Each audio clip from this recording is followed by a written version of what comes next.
Hello, everyone. It's my honor to welcome you all to this lecture, an event that's intimately connected to our centennial celebration. Our distinguished former provost told me as she came in that she's here to see what the origin of nuns, where the nuns came from. Two notes about the centennial. First, we invite any and all faculty members here to share any ideas that you might have about lectures you could present as we move forward with the celebration. So if you're interested, please step up and let us know. Secondly, I want to mention the presidential lecture that we will hold on May the 11th at 7 p.m., also to be held here in this lovely auditorium, the Muriel and Virginia Pless Center for the Performing Arts. On to today's event.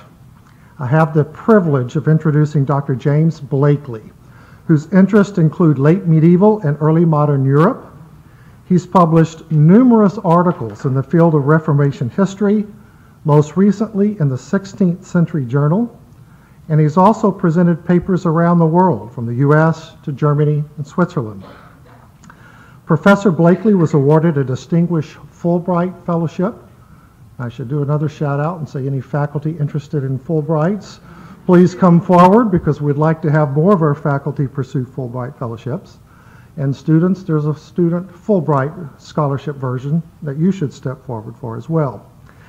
In addition to the Fulbright, he was a participant in the National Endowment for the Humanities Summer Seminar in 2013, and he received a summer research grant from Calvin College's Meter Center for Calvin Studies in 2015. He's currently finishing a monograph entitled, quote, Voting for the Faith, the Reformation in the Jointly Held Territories of Western Switzerland. Professor Blakeley teaches a wide range of courses, including Western Civ, the Ancient World for honor students, the Modern Middle East, and a freshman seminar course on the Black Plague. He also serves as the chair of the History Department. Please join me in welcoming Professor James Blakeley.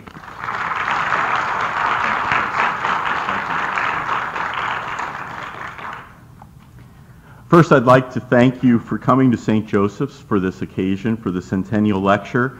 And I would also like to note that this year, this is the 8th annual, or maybe the 9th annual, I can't remember, history lecture that the department holds every year, usually in the spring, but next year it will be in the fall, and it will address the African American experience in agriculture on the east end of Long Island. So that's coming up. So if you'd like more information about that talk, please contact me, send me an email, and I'll have the date to you. But I'd also especially like to thank the Sisters of St. Joseph who are in attendance here today, and the women from other orders. And this college, we have to remember, is a testament to the fact that they labored hard fulfilling their calling and demonstrating their commitment to higher education. Now, one of the things that I thought about as I was trying to craft a title is historians like to come up with something snappy and engaging, and they think it's really good, and everybody else thinks it sounds boring. But I fear that this title doesn't really do justice to the complexities, the history, the social environment in which sisters and nuns arose. And I'm going to have to paint with very large brush strokes over nearly 2,000 years of history, and that isn't easy to do when you only have 35 to 40 minutes. And as I was doing the research for this lecture and writing it, it occurred to me this would make a great course that one could teach over an entire year. The topic is so vast and so interesting as well. Female religious orders have been a part of Christianity since its inception. And today, like I said, I'll paint in rather large brush strokes some of the themes, highlighting the individuals, their teachings, and the influence of female religious orders on Christianity. Traditionally, historians structure their thinking along chronological lines. That's the easiest way to to grasp history, especially for students, and I think it fits well with this talk as well. So I will be covering early Christianity, the medieval period from approximately the fall of Rome to 1500, and then touch on the early modern period until about the French Revolution, and if I have time, I'd like to talk about the Sisters of St. Joseph. But what I won't do is talk about any of the modern controversies, because as I remind my students, historians like dead people. So I know nothing about what's going on with Rome and female religious orders today, although I have an opinion. As I'm sure you know, women have been a part of Christianity since its inception. One only need think of Eve, Mary, the mother of Christ, Mary Magdalene, Martha, and these scriptural exemplars and their stories would inform the roles that women would play in future years, but they begin in those early scriptural texts. As a persecuted minority in the Roman world, religious communities of men and women, and this is the interesting thing about what develops in the years when Christianity is being actively persecuted by the Roman Empire and the Roman government, men and women dedicated to their faith and seeking a greater connection to their faith would live separately and together. They would live in communities of men and women to seek out a greater religious experience on the one hand, and on the other because they were escaping persecution. Sometimes they would live in their homes secretly together in small communities. And how these communities came about, we're not completely sure of the history of all of them because there is not documentation. But if we wanted to lay down or if we wanted to say this is where sisterhood begins, and the title is The Origin of Sisterhood, or The Origin of Nuns, we would say here in the earliest years when Christianity was persecuted by the Romans. They lived in mixed communities where men and women worked and lived together, and there was no separation between the genders at this time, but they were planting the seeds of future monasticism, which I always remind my students had a rich Christian tradition in North Africa before Islam. Indeed, it was the home of St. Augustine, later Bishop of Hippo. And in these areas, women were expected to live together with men, but be subservient to men. And this is an interesting theme that will run throughout my talk. This, of course, has its roots in the writing of Paul and in Roman society as well. Women were forbidden from full participation in Roman society, and so it's not that great of a leap to understand that they would be in these early monastic communities as well. But for Christians, women were looked at skeptically too, because Eve had done what? She had introduced sin into the world. And so there's always this constant tension between men and women about how much freedom do we give women, how much do we allow them to pursue their own, what they would like to do, and keep them reined in at the same time, because they're dangerous. They're dangerous to men. And this is something that runs from these early years throughout the history that I'll be talking about today. If we look to some of the early medieval theologians like Augustine and Jerome and Ambrose, all of them, especially Augustine, credits women with having a role in their religious experience. Augustine, for instance, credits the tears and the prayers of his mother Monica. I think I have an image of her, as having brought about his conversion. And her tears and her prayers were efficacious in bringing him to the truth. Paula was the companion of Jerome.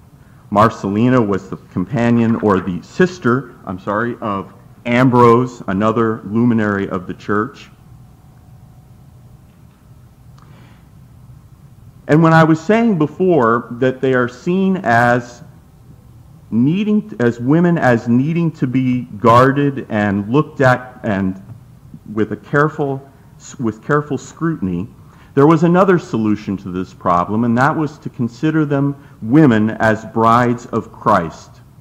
And so this was seen as an alternative for women to become brides of Christ and enter into these mixed communities.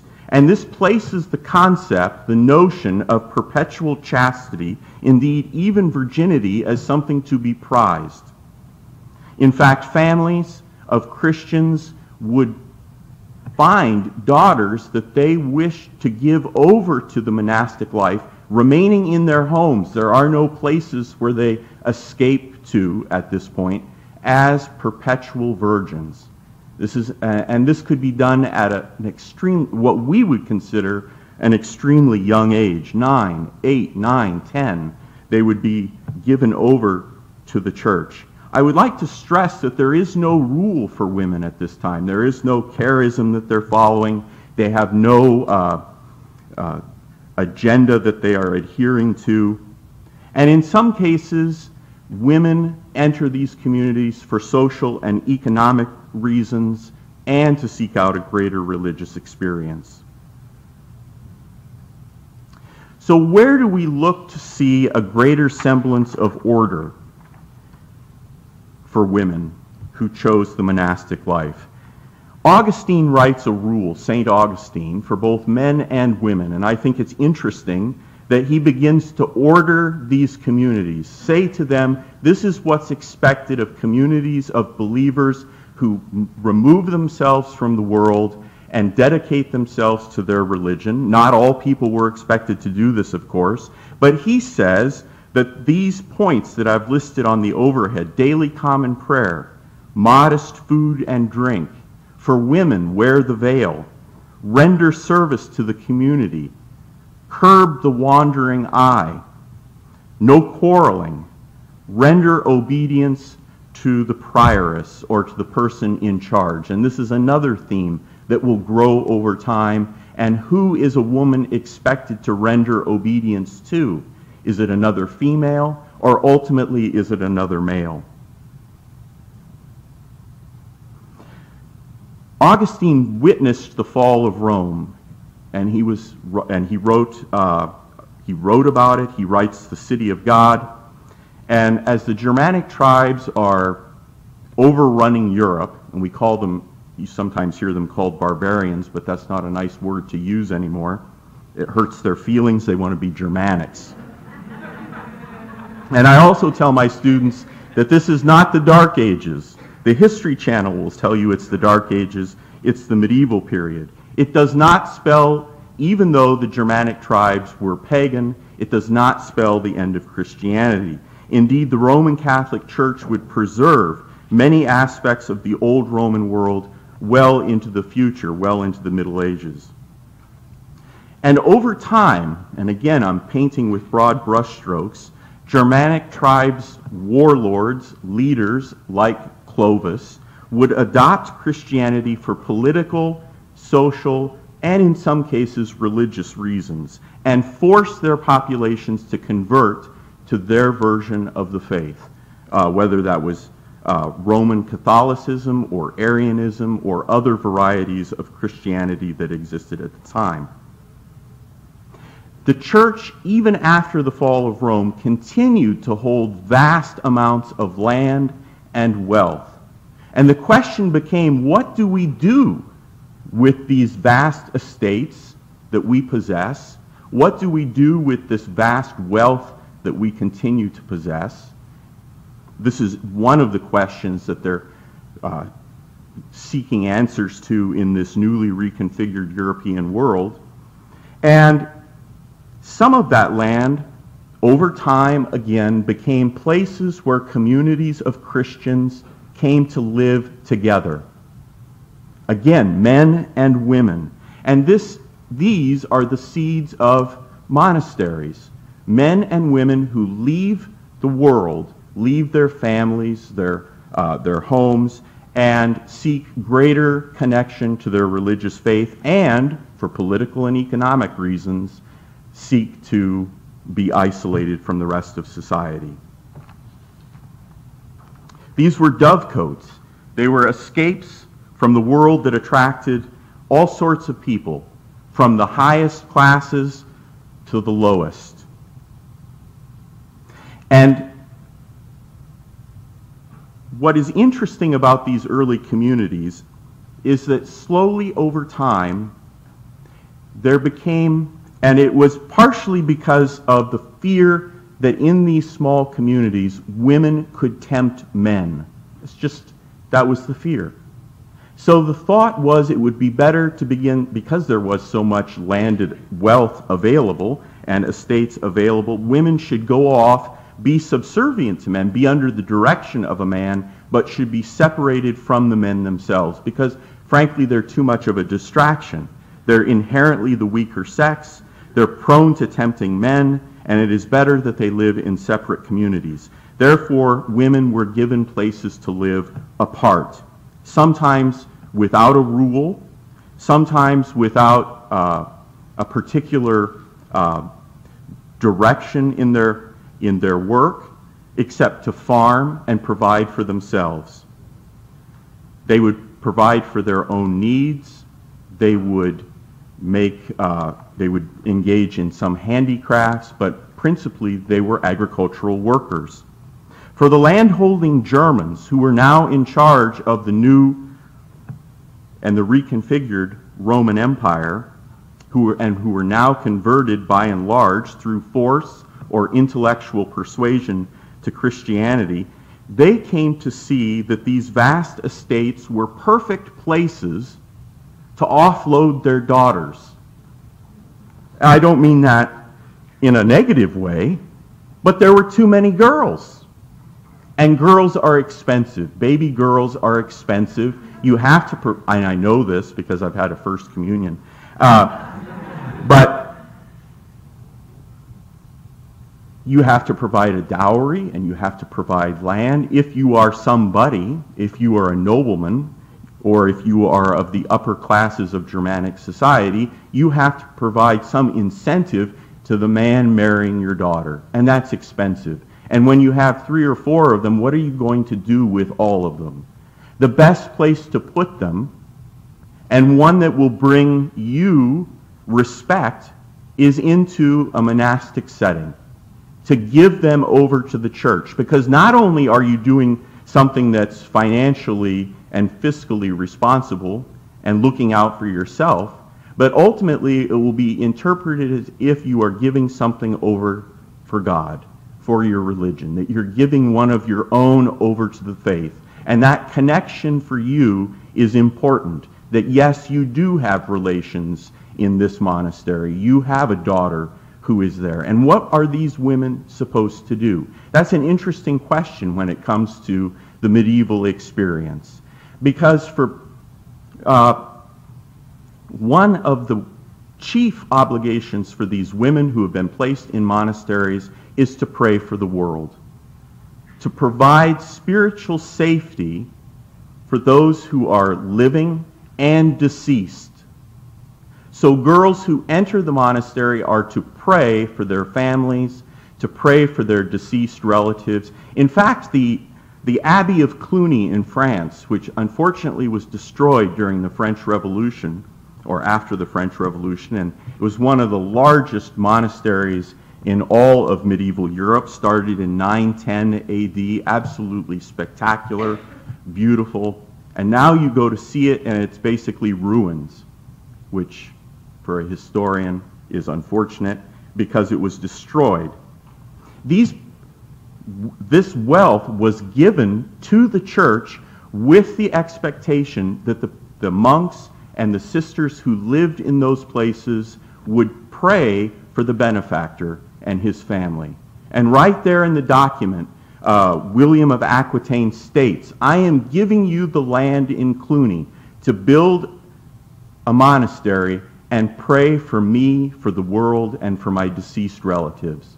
That becomes their job. So they protect not only believers in this world, but in the next as well. Women took this role as in the spirit of being a mediator with God, as one whose prayers are important and effective. And at the same time, they were a place of refuge for girls that had no other place in society.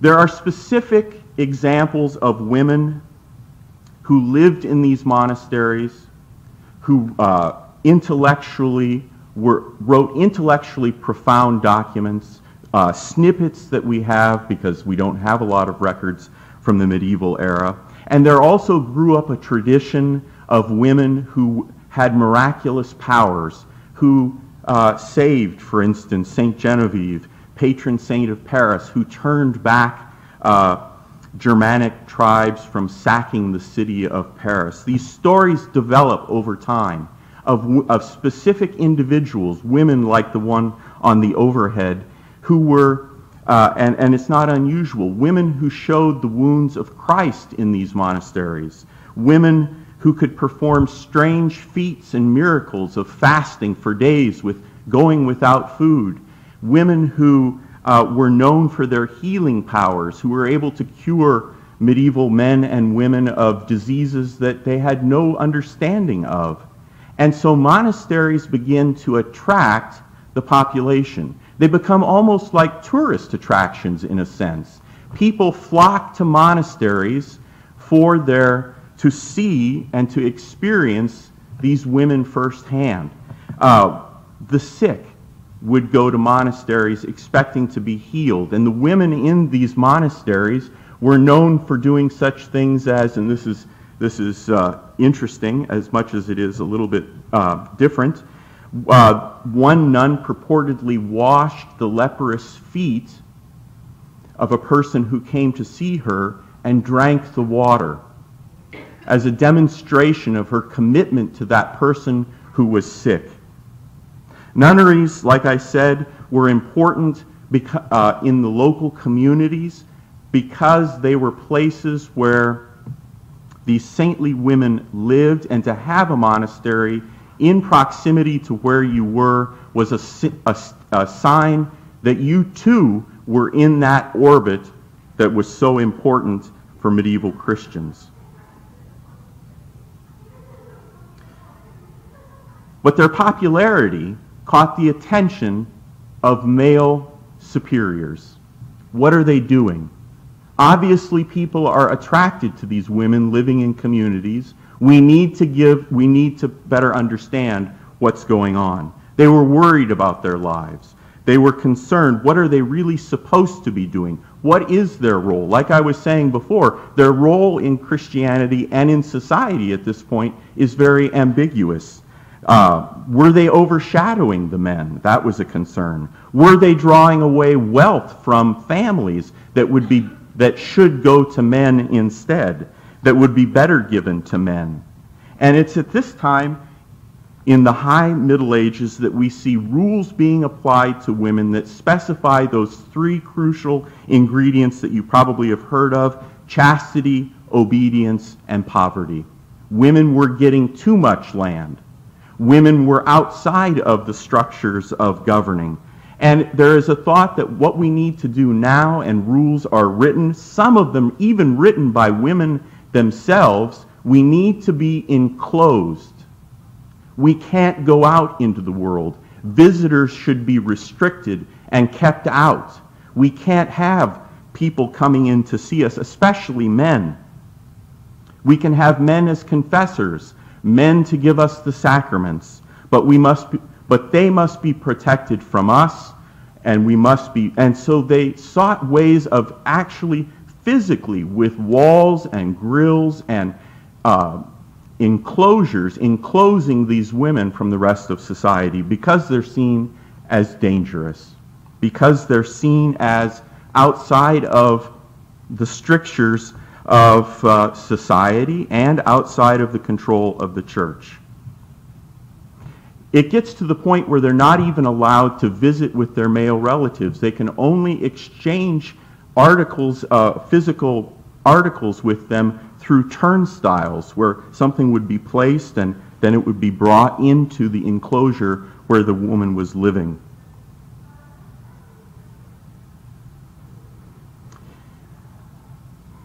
Like I said, I would skip along because I only have a limited amount of time, but this is the era now we move into the late medieval period around 1500 that I find the most fascinating.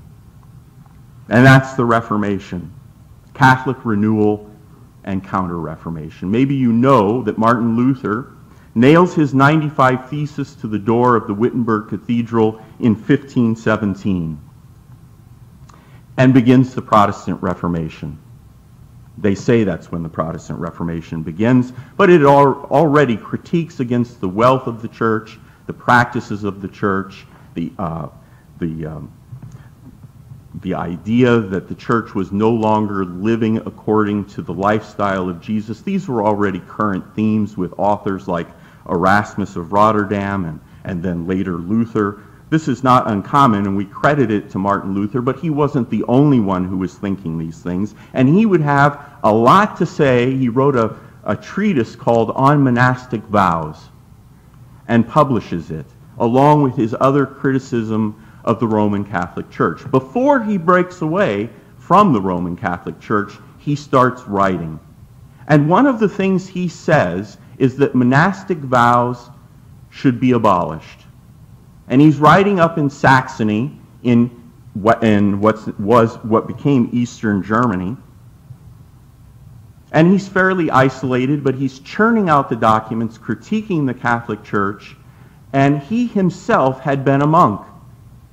And he said, no matter what I did, I couldn't secure my own salvation, that these monastic vows to be obedient, to live in poverty, to have, to be chaste, is not biblical. A human being shouldn't be obliged to follow these rules. It's better to get married.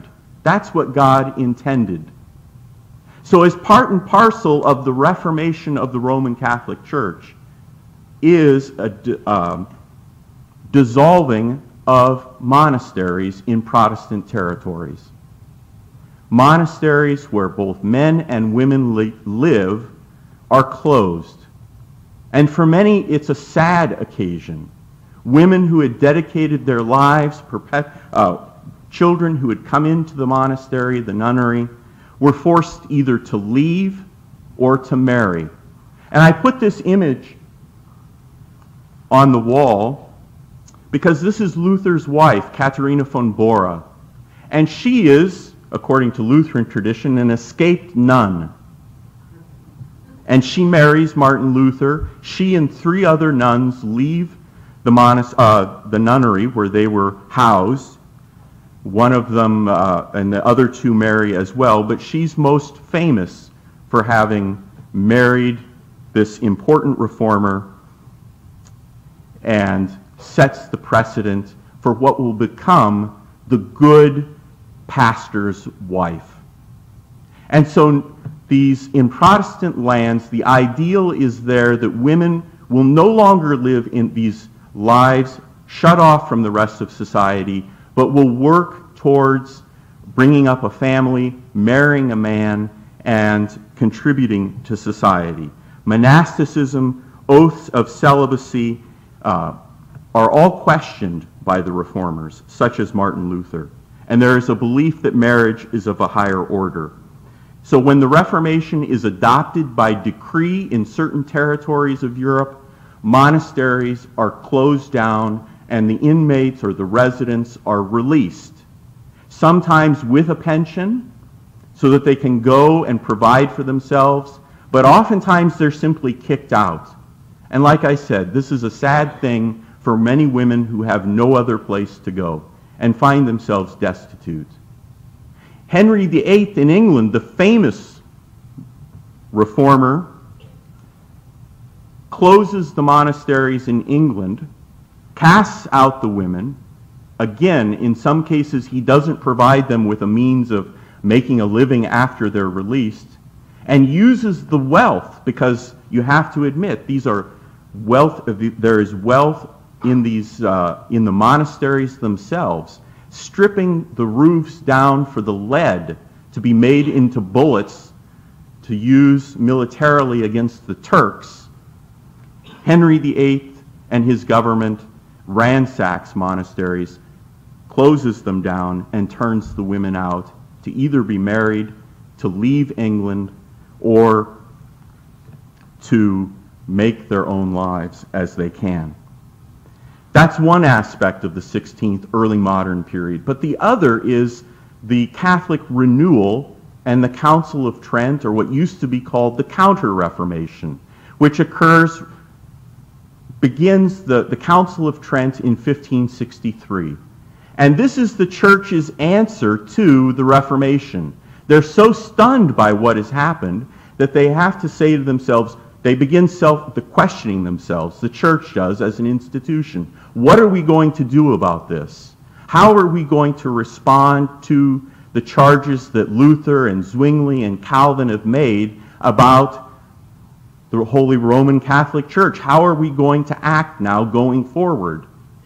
And one thing they do is to counter, so that's the counter-Reformation part, counter the reformers and say, no, you were wrong about X, Y, and Z, and we're sticking with our faith. And on the other hand, they say to themselves, how can we reinvigorate our own faith? How can we take some of the good that came from the Reformation and strengthen Roman Catholicism? But what do they forget to deal with? From the 1540s until 1563, when they conclude the Council of Trent, they completely forget about what to do with women. It's not until the very last session, and this is 18 years that the Council of Trent has met off and on, they finally remember, what do we do with women? What do we do with these religious women in monasteries? Their response, which is keeping with the spirit of the age, of the early modern age, which is becoming a time of self-control, control of people, governmental control, their response is, enclose them all. We don't want them in the world. We don't want them to have access to the outside world. They should be strictly enclosed, live according to a rule, be supervised not by another female like a prioress, but a male. And this, of course, is also in the era when the witch craze and the fear of women is gaining strength. But that's not the whole picture. Locally, that's what the Council of Trent decrees. But on the ground, something else is happening. Local rulers, local officials, local members of the hierarchy of the Catholic Church realize that women can be used in ways that will assist society to educate children, to minister to prostitutes, to heal or to take care of and comfort the sick, the infirm, where they could seek relief. There begins a movement outside of what the Council of Trent had decreed of women who are active in the world. And they do this under the cover of local control. So Council of Trent says one thing, but at the local level something very different is going on. The Ursulines of Milan are a perfect example of this. They're called to contemplation and prayer, as is so traditional, but they're also called to serve the poor, prostitutes, the sick, and engage in a teaching mission, which is important because the Roman Catholic Church had also decreed that people needed to know certain things about their faith. They need to know the Lord's Supper. They need to know the creed. These things must be taught. And who better to do it to girls and young children than women? And so they're enlisted in this effort. And this new, what we call post-Tridentine, or after Trent, religious order develops, the Ursulines. They also begin to take on a greater role in supporting men like the Jesuits and the Benedictines and the other religious orders as helpers. So they're supplying for them, they're making crafts to earn money, to support Jesuits. They're not allowed to enter that order as preachers or giving the sacraments, none of that. But they are there to provide for their sustenance, to provide support for them. But I didn't want to leave out our own sisters. And like I said, I've been painting with very large brush strokes and I've already gone 40 minutes to say something about the Sisters of St. Joseph, because we could say that they too are a post-Tridentine order as well. They're founded in 1649 in France, and I'm going to mangle the name, but by Jean-Pierre Médaille, to establish a congregation that would profess simple vows and live in small groups, wear simple dress of the common garb of women of their day. They began with 6 women, 6 sisters, a widow, an orphan, a hospital administrator, to name a few. The bishop of their territory, Le Puy, gave the new order canonical status. The women supported themselves by making ribbon and by making lace, and teaching others how to make ribbon and lace as well. In their very first decade, they experienced rapid growth into what began as a small congregation. There were 18, and by the French Revolution, 150 years later, they were located throughout France. They were disbanded during the French Revolution. Their wealth was confiscated and taken in 1793. They were given the choice to marry, to leave, to be with their family, or to simply leave France. Some were martyred because they wouldn't take the civil oath of loyalty. Some were executed. Others left France altogether. They came to the United States at the instigation of the Bishop of St. Louis, Missouri. And again, we see this trend we see this thread of teaching children. They were brought to the United States in order to instruct deaf and mute children. And they arrived in 1836 in New Orleans. They remained for a few weeks in New Orleans with the Ursulines, and then they made their way to St. Louis. Their constitution of what they would do, what their order was approved by the papacy in 1877 for the United States. And they served as nurses during the Civil War. They became active, as we know, in education and healthcare. And according to current statistics, there are 14,000 women who are of Sisters of St. Joseph. Worldwide, about 7,000 in the United States, 2,000 in France, and they are located in 50 other countries. So I just wanted to make mention in this long history of the Sisters of St. Joseph. So in conclusion, what are some of the themes that we see? Women have always been a part of Christianity, either as Eve or the Virgin Mary, Monica, the mother of Augustine, the protectress of Paris, Genevieve. And their professions were always intimately tied to the historical context in which they lived. So in the medieval era, we see certain aspects of their groups express the times that they live in. So they become repositories for unwanted children. They would later become champions or be part of the post-Reformation era. They were seen as provisioning for this world and the next through their prayers, through their work, and through their teachings and caring for the poor.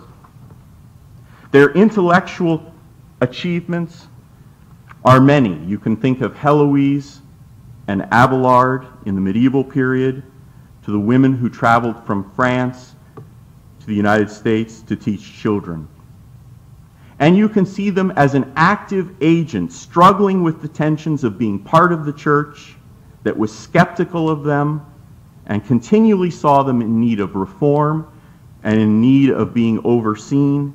When left to their own devices, they could be dangerous, and yet achieving so much with those strictures placed upon them.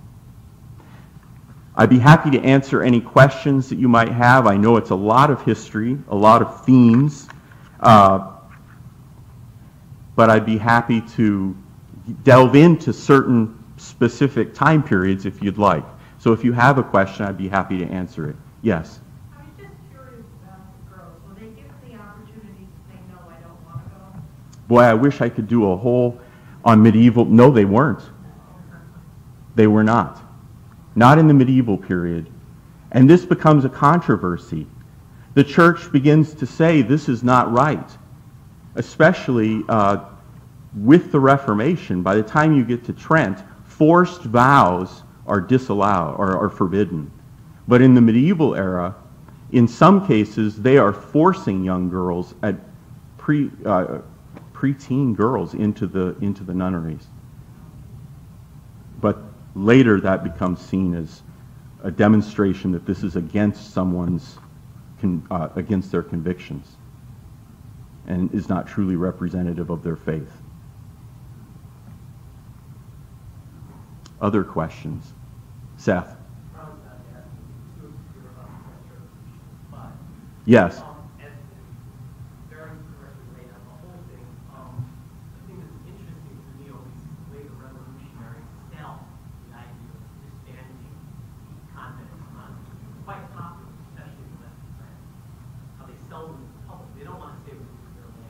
Right. Right.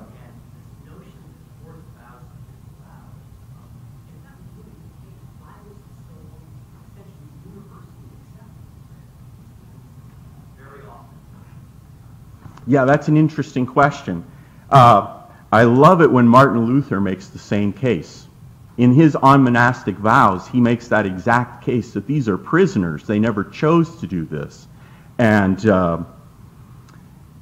then it's sold again. It's almost with this painting of the people in these monasteries, painting them not only as being forced into the monastery, but somehow deviant as well, or frightening in some cases, I think, when you look at the way they're described as having, these are frightening places where people have been forced, imprisoned. I mean, they even call them inmates to get that point across, that the inmates should be released.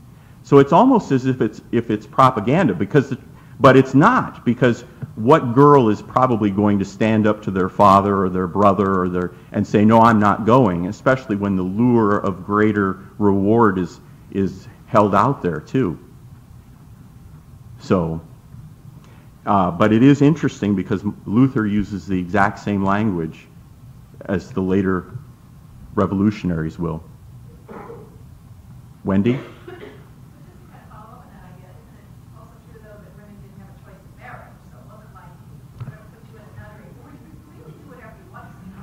Yes.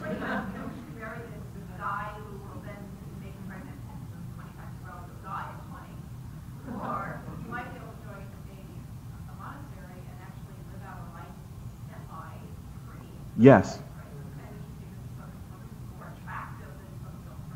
That's true. And that's another aspect that's very interesting about this topic.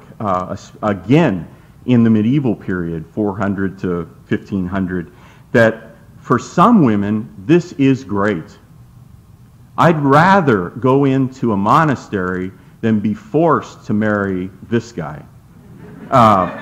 No, it's true. And there are examples of women who escape into the monastery in order to avoid having to be married to someone that they don't, for social reasons. There may be family dynastic reasons that families want this girl at a very young age, 7, 8, 9, 10, to be betrothed to this nobleman over here, or not even, and we're not talking high nobility, local nobles, local families will force their girls into marriages that they don't say, oh, I fell in love with you, I want to marry. That has nothing to do with it at all.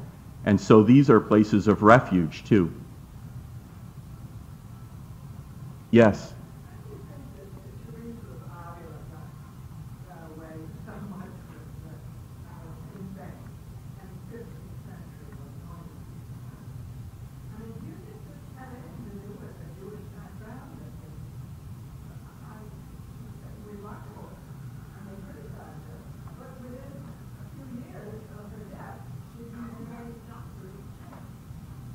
That's right. And did I see another hand? Monica, did you have your hand up? Okay. That's a very interesting question. And what I would say is that we see these women like Teresa of Avila, and we see Heloise, and we see Hildegard, and we see others who somehow, and that's why I was saying you could almost teach a whole, because there are these women who become respected by the men around them for what they're doing and saying.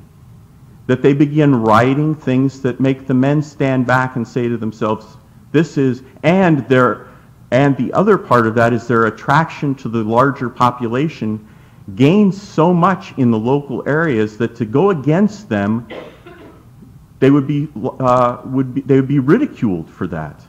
That they gain such a following that to take a obvious stand against them, to rein them in, would bring the person doing that into question.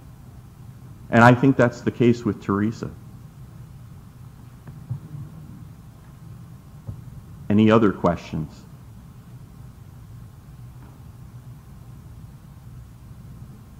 Well, thank you very much for coming. It was great to see a crowd. And be sure to let me know if you'd like to be on the mailing list for the next annual history lecture in the fall of 2016. Thank you.